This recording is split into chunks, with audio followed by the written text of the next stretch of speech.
और अयोध्या में अगले साल 22 जनवरी को श्री राम जन्मभूमि मंदिर में रामलला के विग्रह के प्राण प्रतिष्ठा समारोह होना है, जिसके साथ ही अंतर्राष्ट्रीय हवाई अड्डे को जल्द चालू करने की तैयारी है, जिसको लेकर मुख्यमंत्री योगी आदित्यनाथ और केंद्रीय नगर विमानन मंत्री ज्योतिरादित्य सिंधिया जिले में बनाए जा रहे अंतर्राष्ट्रीय हवाई अड्डा परियोजना का निरीक्षण किया, जहां सीएम योगी ने कहा कि हवाई अड्डा चालू कर दिया जाएगा।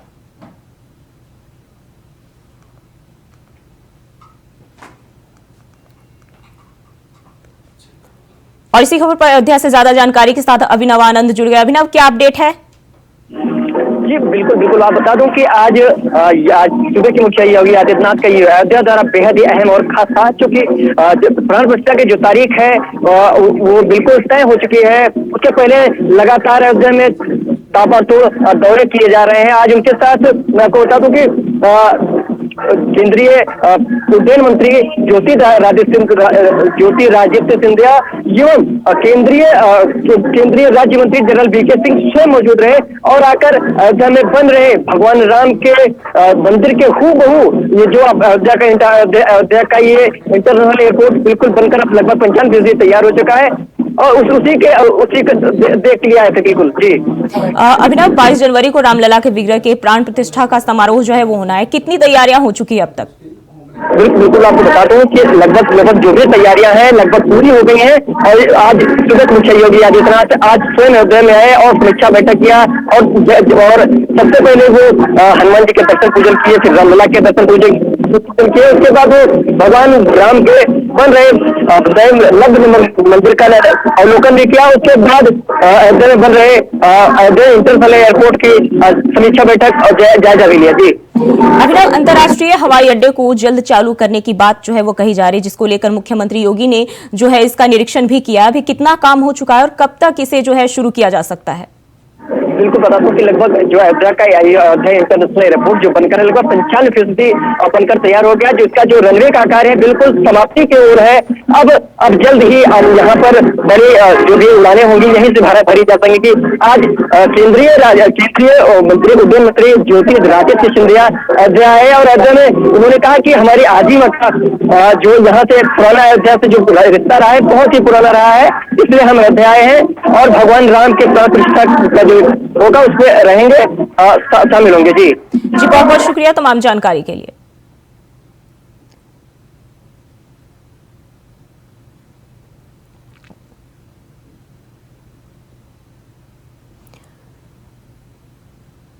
रायबरेली के डी थाना क्षेत्र में जमीनी विवाद के चलते स्कूली छात्रा पर धारदार हथियार से हमला कर दिया गया, जिसके बाद छात्रा को गंभीर हालत में जिला अस्पताल भेजा गया। वहीं पुलिस ने दबंगों के खिलाफ मुकदमा दर्ज कर छापेमारी की कार्रवाई शुरू कर दी है। बताया जा रहा है कि एक दिन पहले दोनों पक्षों के बीच विवाद हुआ था, जिसके बाद पुलिस ने दोनों पक्षों में से एक व्यक्ति का 151 में चालान काटते हुए सख्त हिदायत दी थी, लेकिन पुलिसिया कार्रवाई से तिलमिलाए एक पक्ष ने छात्रा पर हमला कर दिया, जिससे स्कूली छात्रा समेत 3 और लोगों को अस्पताल में भर्ती कराया गया है। वहीं सीओ सालोन वंदना सिंह का कहना है कि मामले में हमलावरों के खिलाफ मुकदमा दर्ज कर गिरफ्तारी के लिए टीमें भी बना दी गई हैं। सर जी हुआ जमीनी विवाद था, उसमें जो कि एक दिन पहले झगड़ा हुआ था, उसमें पुलिस अपना पकड़ के ले गई थी, बंद कर दिए थे छोटे भाई को इनके। और उसके बाद क्या हुआ? आज हुआ सुबह बिटिया स्कूल जा रही थी, उसको रास्ते में कुल्हाड़ी से खंता से मारे हैं। उसके बाद जब घर के जाने छुड़ाने के लिए गए तो उनको भी मारे। 5 लोग घायल हैं टोटल।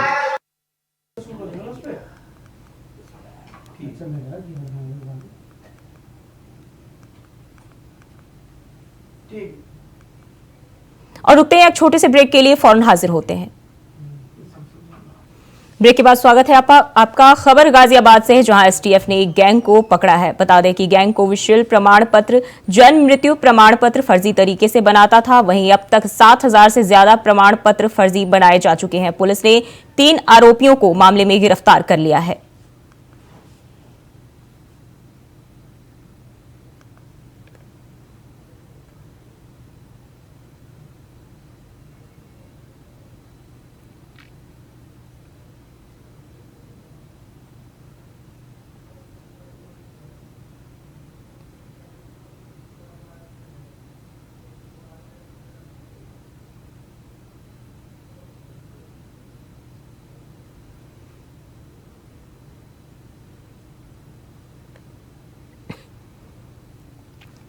रुक कर लेते अगली खबर की ओर। बुलंदशहर के अनूपपुर शहर कोतवाली क्षेत्र से खबर सामने आई है, जहां संविदा कर्मी के शव को सड़क पर रख स्थानीय लोगों ने जाम लगा दिया। बता दें कि करंट की चपेट में आने से संविदा कर्मचारी की मौत हो गई, जिसके बाद शव को सड़क पर रखकर स्थानीय लोग धरने पर बैठ गए। साथ ही धरने में महिलाएं भी शामिल रही। वहीं स्थानीय लोगों ने पावर कॉर्पोरेशन पर लापरवाही का आरोप लगाकर मुआवजे की मांग की है।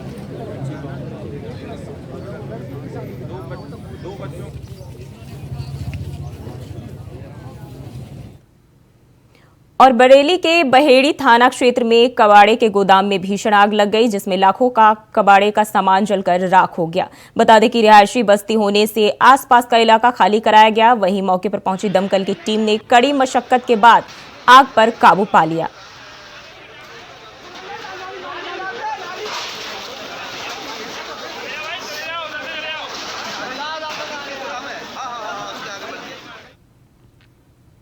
बढ़ते आगे, बलिया के सिकंदरपुर थाना में रोडवेज बस और ट्रक में जोरदार टक्कर हो गई, जहां बस में सवार 6 यात्री गंभीर रूप से घायल हो गए।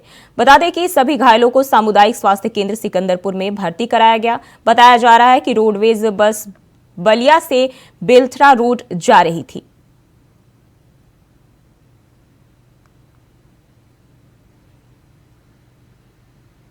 वहीं गाजियाबाद के सिकरोड गांव के पास बने फ्लाईओवर पर एक बड़ा सड़क हादसा हो गया। बता दें कि फ्लाईओवर पर कुछ बच्चे गाड़ियां देख रहे थे, तभी एक बच्चा सड़क पर आ गया और तेज रफ्तार आ रही कैंटर से टकरा गया, जिससे बच्चे की मौके पर ही मौत हो गई। और साथ ही स्थल पर तेज रफ्तार से आ रही दूसरी गाड़ी भी आपस में टकरा गई।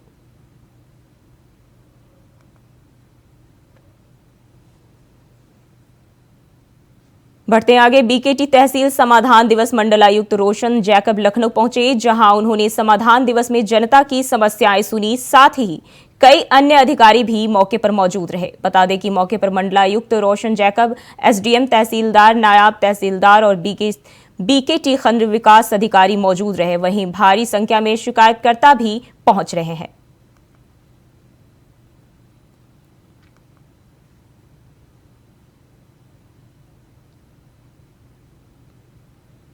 और खबर हापुड़ से है, जहां NH 9 पर 2 कारों की भिड़ंत हो गई, जिसमें कार सवार 2 महिलाओं की मौके पर ही मौत हो गई, जबकि 4 लोग इसमें घायल हो गए हैं। घायलों में से 2 की हालत गंभीर बताई जा रही है। वहीं पुलिस ने शव को कब्जे में लेकर पोस्टमार्टम के लिए भेज दिया है।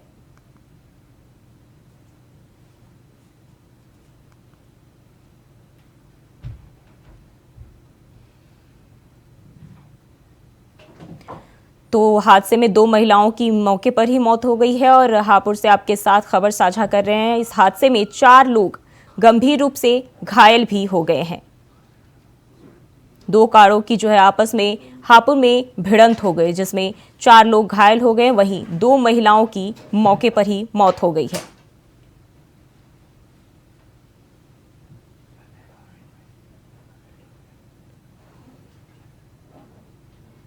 और खबर प्रयागराज से है, जहां घने कोहरे की वजह से 3 गाड़ियों की आपस में टक्कर हो गई, जिसमें एक की मौत हो गई। वहीं 4 लोग गंभीर रूप से घायल हो गए।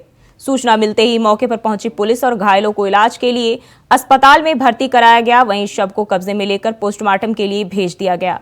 मामला प्रयागराज अयोध्या हाईवे के मऊ आइमा कस्बे की बताई जा रही है।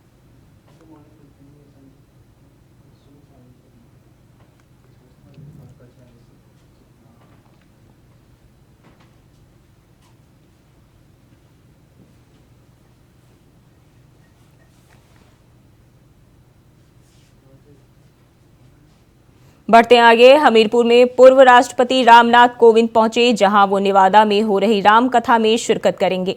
बता दें कि 2 दिसंबर से 10 दिसंबर तक ये राम कथा चलनी है। तो वहीं पूर्व राष्ट्रपति के दौरे को लेकर पुलिस ने सुरक्षा के कड़े इंतजाम किए हैं। बताया जा रहा है कि सनातन को बढ़ावा देने के लिए राम कथा का आयोजन किया जा रहा है।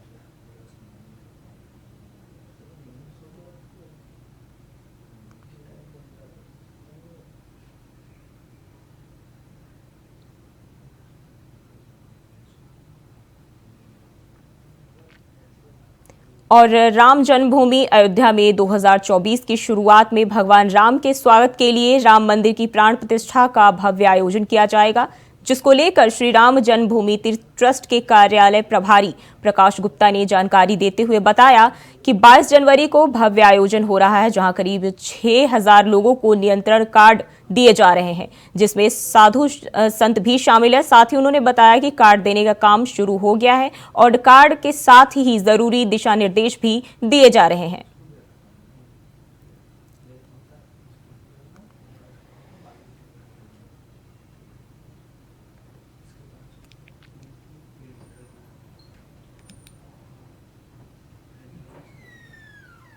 देखिए, 22 तारीख को भव्य आयोजन है। इसमें लगभग 6000 निमंत्रण कार्ड लोगों को दिए जा रहे हैं, जिसमें साधु संत भी हैं। तो आप जानते हैं कि इतने लोगों को निमंत्रण कार्ड देने का काम अब प्रारंभ होगा तो कब होगा। अब दिसंबर आ गया है, तो इस माह के अंदर सब लोगों को आमंत्रित कार्ड दे दिए जाएंगे। तो एक तो अमूमन बहुत से प्रमुख लोगों के साथ उनकी सिक्योरिटी गार्ड होते हैं और साधु संत आते हैं, तो उनके शिष्य लोग और छात्र चवर अवर दुनिया का सब साथ रहता है। तो सिक्योरिटी की दृष्टि से इन सबका प्रवेश निषेध कर दिया गया है। कितने घंटे रहेंगे? 3 घंटे, क्योंकि 11 बजे प्रधानमंत्री यहाँ पर 11:30 बजे आ जाएंगे और 12:30 बजे प्राण प्रतिष्ठा के बाद प्रधानमंत्री उसके बाद जाएंगे लगभग 1 बजे के बाद। तो 2 बजे 2 भी बज सकता है, उसके बाद वो लोगों को संबोधन करेंगे और सब होगा। तो निश्चित है 11 बजे तक आपको प्रवेश कर लेना है और उसके बाद लगभग 2 बजे के बाद जब प्रधानमंत्री यहाँ से चले जाएंगे तब आपको यहाँ से निकास मिलेगा।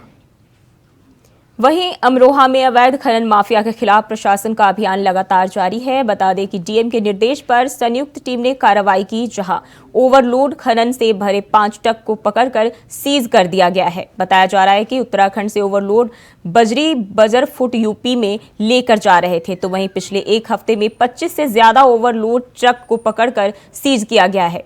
साथ ही आपको बता दें कि जिला प्रशासन की इस कार्रवाई से खनन माफियाओं में हड़कंप मच गया है।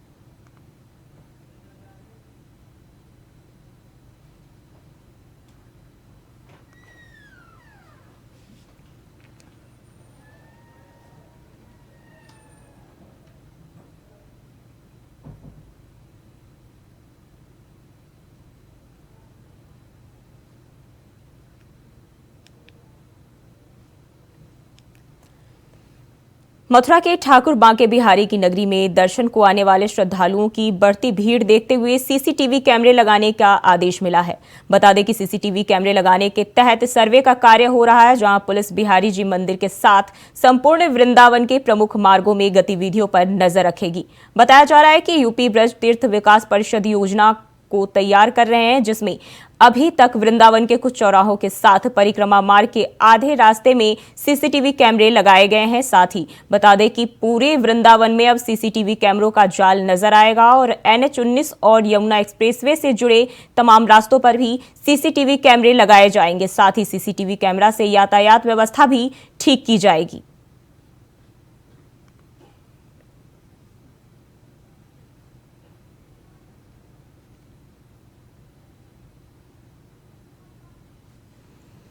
तो बढ़ती भीड़ को देखते हुए फैसला लिया गया है। मथुरा से आपके साथ खबर साझा कर रहे हैं। ठाकुर बांके बिहारी की नगरी में अब सीसीटीवी के जरिए जो है प्रशासन निगरानी रखेगी। श्रद्धालुओं पर सीसीटीवी से निगरानी रखी जाएगी।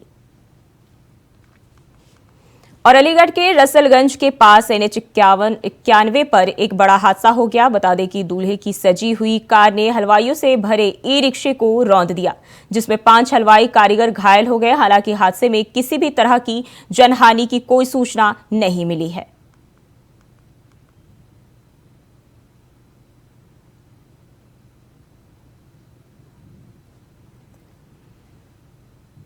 और झारखंड के मुख्यमंत्री हेमंत सोरेन ने शुक्रवार को रांची के कांके रोड स्थित सीएम आवास में उत्तरकाशी के सिलक्यारा टनल हादसे से सुरक्षित रेस्क्यू किए गए राज्य के 15 श्रमिकों और उनके परिजनों से मुलाकात की। मुख्यमंत्री के निर्देश पर राज्य के श्रमिकों और उनके परिजनों को ऋषिकेश एम्स से एयरलिफ्ट कराकर बिरसा मुंडा एयरपोर्ट रांची लाया गया। मुख्यमंत्री ने सभी श्रमिकों से कहा कि राज्य सरकार उनके साथ है। हेमंत सोरेन ने उन्हें बताया कि मौजूदा राज्य सरकार ने श्रमिकों की सुरक्षा और कल्याण के लिए कई योजनाएं शुरू की है। उन्होंने कहा कि झारखंड सरकार जल्द ही देश के लगभग 1 दर्जन राज्यों से एक इकरारनामा करने के लिए उन्हें प्रस्ताव भेजेगी। इस इकरारनामा के तहत प्रवासी मजदूरों को झारखंड सरकार हर संभव मदद कर सकेगी।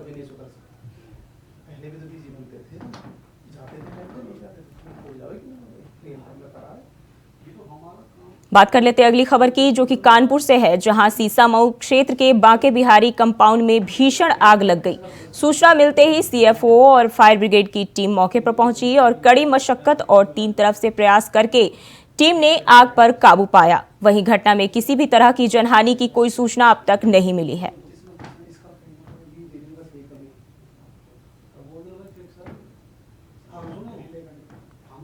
सीसामऊ के क्षेत्रांतर्गत जो हमारे कर्नलगंज फायर स्टेशन के क्षेत्र के अंतर्गत आता है, वहां पर बांके बिहारी कंपाउंड में भीषण अग्निकांड हुआ है।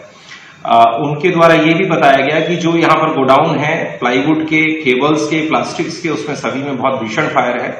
तो उस भीषण फायर की संवेदनशीलता को देखते तत्काल प्रभाव से हमारे fire station Karnalganj, La Touche road की गाड़ियों को तत्काल प्रभाव से मौके के लिए रवाना किया गया और उसकी अतिरिक्त संवेदनशीलता, क्योंकि आसपास आबादी का क्षेत्र भी है, उसको देखते फजलगंज, मीरपुर, जाजमऊ और अन्य फायर स्टेशनों की गाड़ी को मौके पर रवाना किया गया। बुलेटिन में फिलहाल के लिए बस इतना ही। खबरों के लिए बने रहिए इंडिया वॉइस के साथ।